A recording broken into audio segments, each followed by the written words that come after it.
तो दोस्तों, जहां आधे एवेंजर्स की कहानी एमसीयू के तीसरे फेज के साथ खत्म हो गई है, वहीं अभी आधे हीरोज का सफर थोड़ा और आगे बढ़ने वाला है, जिनमें से एक एवेंजर है हॉकाई। और अब हॉकाई की एक नई सीरीज आने वाली है, जिसका ट्रेलर हमारे सामने आ चुका है। इस सीरीज में क्लिंट बार्टन अपने अतीत की बुरी यादों का सामना करेगा और वो एक नए हीरो को अपनी जिम्मेदारी सौंप के हमेशा के लिए रिटायर हो जाएगा। आज मैं हॉकाई के ट्रेलर का ब्रेकडाउन करूंगा और बताऊंगा आपको इस सीरीज की कुछ इंपॉर्टेंट डिटेल्स। तो बिना किसी देरी के आइए देखते हैं। इस सीरीज की स्टोरी एवेंजर्स एंड गेम के बाद की है। थैनोस को हराने के बाद हॉकाई अपने परिवार के पास वापस लौट गया था और अब वो हीरोगिरी छोड़कर अपने बीवी बच्चों के साथ एक नॉर्मल लाइफ जीना चाहता है। यहाँ वो अपने तीनों बच्चों के साथ न्यूयॉर्क शहर में है। वैसे तो क्लिंट बार्टन का असली घर शहर से काफी दूर है, लेकिन अभी यहाँ क्रिसमस का टाइम चालू है, इसीलिए वो अपने बच्चों को घुमाने के लिए शहर में लाया है। और यहाँ वो अपने बच्चों को एक थिएटर ले जा रहा है, जहाँ पर रॉजर्स द म्यूजिकल नाम का एक शो चल रहा है।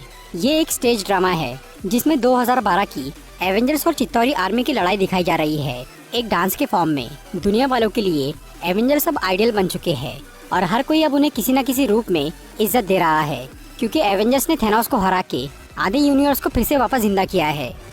क्लिंट बार्टन की छुट्टियां तो अच्छी चल रही थी, लेकिन बेचारा हॉकाई जब भी रिटायर होने की सोचता है तो कोई न कोई ऐसी मुसीबत आ ही जाती है कि उसे अपने परिवार को छोड़ के वापस काम पे जाना पड़ता है। और इस बार जो गड़बड़ हुई है उसकी वजह खुद क्लिंट है। 2018 में जब थैनोस की चुटकी से आधी दुनिया धूल बन गई थी, तो उसमें क्लिंट का परिवार भी मारा गया था। और इस गम को भुलाने के लिए क्लिंट ने एक ऐसे काम का सहारा लिया था जो कि बहुत ही भयानक था। उस टाइम पर क्लिंट एक नकाबपोश खूनी यानी रोनिन बन गया था और वो अंडरवर्ल्ड के बुरे लोगों को मार रहा था। उसने 5 साल तक कई क्रिमिनल्स का मर्डर किया, क्योंकि उसका यह मानना था कि उसके बेकसूर परिवार की बजाय इन बुरे लोगों को मरना चाहिए था। लेकिन बाद में जब हॉकाई एवेंजर्स के साथ फिर से मिल गया, तो उसने अपनी रोनिन वाली शख्सियत को छोड़ दिया था। और दुनिया को ये आज तक नहीं मालूम कि उस नकाब के पीछे कौन था जिसने अंडरवर्ल्ड की नाक में दम कर दिया था। और अब तक तो क्लिंट भी अपनी बढ़ गया था, लेकिन अब यहाँ न्यूज में ये दिखाया जा रहा है कि फिर से एक नकाबपोश आदमी शहर में घूम रहा है और वो बुरे लोगों से लड़ रहा है। इसीलिए सबको ये लग रहा है कि ये वही आदमी है जिसने उन 5 सालों में गैंगस्टर्स को मारा था। और ये न्यूज देख के क्लिंट के होश उड़ जाते हैं। उसने ये कभी नहीं सोचा था कि कोई उसके रोनिन वाले रूप की नकल करेगा। और अब ये न्यूज देखकर उसे अपने किए पर पछतावा हो रहा है, क्योंकि जब उसने रोनिन बनकर बुरे लोगों को मारा था तो उसने अपने बहुत सारे दुश्मन बना लिए थे, लेकिन उसके दुश्मनों को ये नहीं मालूम था कि उस नकाब के पीछे कौन है। इसलिए क्लिंट को वो काम छोड़ने के बाद भी कोई फर्क नहीं पड़ा। लेकिन अब कोई नया शख्स रोनिन बनकर घूम रहा है तो क्लिंट को उसकी फिक्र हो रही है, क्योंकि उसके पुराने दुश्मन इस नए रोनिन को बेवजह ही मारने के लिए आएंगे। इसलिए क्लिंट इस नए बंदे को पकड़ने की सोचता है और वो अपने बच्चों को वापस घर भेज देता है, ताकि वो इस मैटर से दूर और सेफ रहे। फिर क्लिंट उस नकाबपोश की तलाश करते हुए उस तक पहुंच ही जाता है।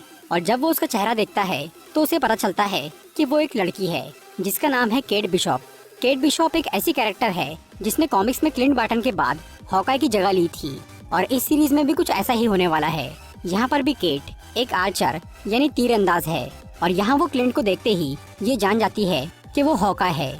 इसका मतलब ये हो सकता है कि केट हॉकाई की फैन है और शायद क्लिंट से इंस्पायर होके ही उसने तीर चलाना सीखा है। पर कमाल की बात तो ये है कि एक तरफ केट हॉकाई की फैन है और दूसरी तरफ वो रोनिन बनकर भी घूम रही है। ये कोई मामूली इत्तेफाक तो नहीं लगता। शायद केट ने किसी तरह ये जान लिया है कि क्लिंट बार्टन ही रोनिन था, इसीलिए वो वैसा ही रूप धारण करके अपने फेवरेट एवेंजर जैसा सुपर हीरो बनना चाह रही है। लेकिन उसके इस अवतार की वजह से असली रोनिन के दुश्मन उसके पीछे पड़ गए हैं और उनसे केट को बचाने के लिए क्लिंट को मैदान में उतरना ही पड़ा। ट्रेलर में हमें दिखता है कि क्लिंट और केट के पीछे कुछ गुंडे पड़े हैं जिन्होंने ट्रैक सूट पहना हुआ है। इस गैंग का नाम है ट्रैक सूट ड्रैकुलास, जो कि कॉमिक्स में हॉकाई के दुश्मन थे। मूवी में शायद क्लिंट ने अपने रोनिन अवतार में इन ट्रैक सूट वाले गुंडों से पंगा लिया होगा, इसीलिए अब वो केट को असली रोनिन समझ के उसे मारने आए हैं। लेकिन केट को बचाने के लिए क्लिंट बीच में आ जाता है, जिसकी वजह से वो दोनों ही ट्रैक सूट ड्रैकुलास के टारगेट बन गए हैं। और यहाँ उन्होंने क्लिंट को किडनैप कर लिया है और केट उसे बचाने की नाकाम कोशिश कर रही है। कॉमिक्स में केट बिशॉप हॉकाई की स्टूडेंट थी और वो उसे ट्रेनिंग लेकर काफी एक्सपर्ट बन गई थी। इस सीरीज में भी ऐसा ही होने वाला है। यहाँ केट क्लिंट के साथ रहकर अपनी स्किल्स में मास्टरी हासिल कर रही है। अब तक की एमसीयू मूवीज में हॉकाई पर कभी इतना ध्यान नहीं दिया गया था, लेकिन इस सीरीज में हमें क्लिंट बार्टन की कमियां और खूबियां दोनों ही अच्छी तरह दिखाई जाएंगी। जैसे कि इस सीन में हमें हॉकाई के एरोस के बारे में पता चलता है। यहाँ वो केट को एक एरो देता है जिससे हमला करने पर एक कार ब्लास्ट हो जाती है, लेकिन क्लिंट उस एरो को नॉर्मल बोल रहा था। मतलब सोचिए कि उसके पास और कितने डेंजरस एरोज होंगे। इसके अलावा ट्रेलर में एक और इंटरेस्टिंग डिटेल देखने को मिलती है। यहाँ क्लिंट के कान में एक मशीन लगी है। पहली बार में तो ये किसी को भी एक ईयरपीस लगेगा जो कि एवेंजर्स अपने मिशन के टाइम पर पहनते हैं, लेकिन ये कोई ईयरपीस नहीं है क्योंकि क्लिंट अभी कोई मिशन पर नहीं है।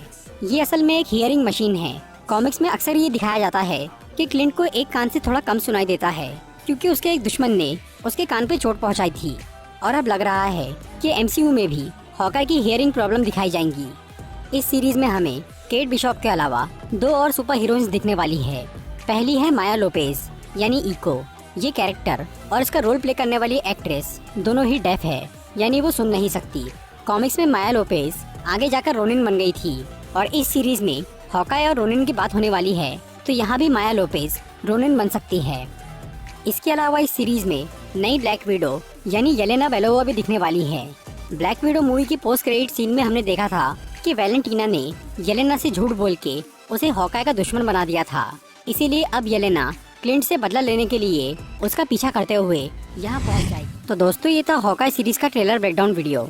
अगर आपको ये वीडियो अच्छी लगी हो तो इसे लाइक और शेयर जरूर करिए, और ऐसी इंटरेस्टिंग वीडियोस देखने के लिए सब्सक्राइब कीजिए हमारा चैनल और इस बेल को दबाइए ताकि आपको हमारी वीडियोस सही टाइम पर मिल सके।